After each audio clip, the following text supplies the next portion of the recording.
The vault. Open it. We can't. The branch manager's not here. I'm not playing games. Open it. I'm a genius structural engineer. That night I made an important decision. I tore down all the news clippings posted on the glass and destroyed them. The computer hard drive was no exception. I threw it straight into the river. After doing all this, early the next morning I went to the bank, but I wasn't there to withdraw money. I was there to rob it. But after robbing the bank, I wasn't in a hurry to leave. Instead, I deliberately stalled for time. Before long, the police arrived at the scene. I didn't resist. I just calmly raised my hands. In court, facing the judge's verdict, I didn't make any defense for myself. This left my lawyer friend Veronica completely baffled. As a genius structural engineer, I was already wealthy. Why would I rob a bank? But I didn't want to get her involved in this. Finally, the judge announced the sentence. I was sentenced to 10 years for armed robbery. I would be sent to serve my time at Fox River State Penitentiary, the most strictly run prison. All the inmates locked up there were dangerous criminals. However, hearing this verdict, I felt extremely happy, because this was exactly the outcome I was hoping for. As soon as I got to the prison, I ran into Bellick, the second in command at the prison.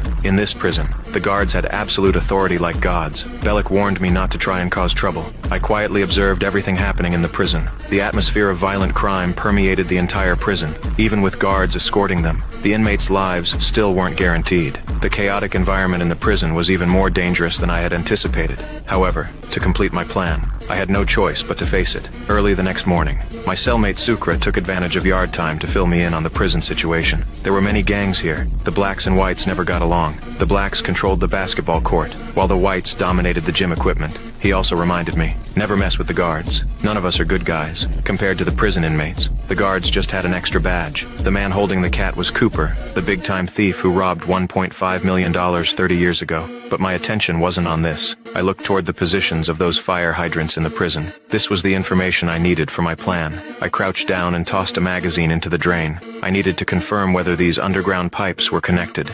Then Sukra introduced me to the most dangerous inmate in the prison, Lincoln.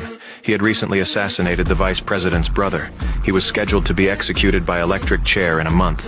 Sukra specifically warned me, don't ever make contact with Lincoln, because he's an extremely dangerous prisoner. But what Sukra didn't know was, Lincoln was the key person for me getting into prison. Why you wanted to see Boris so bad anyhow? Because he's my brother.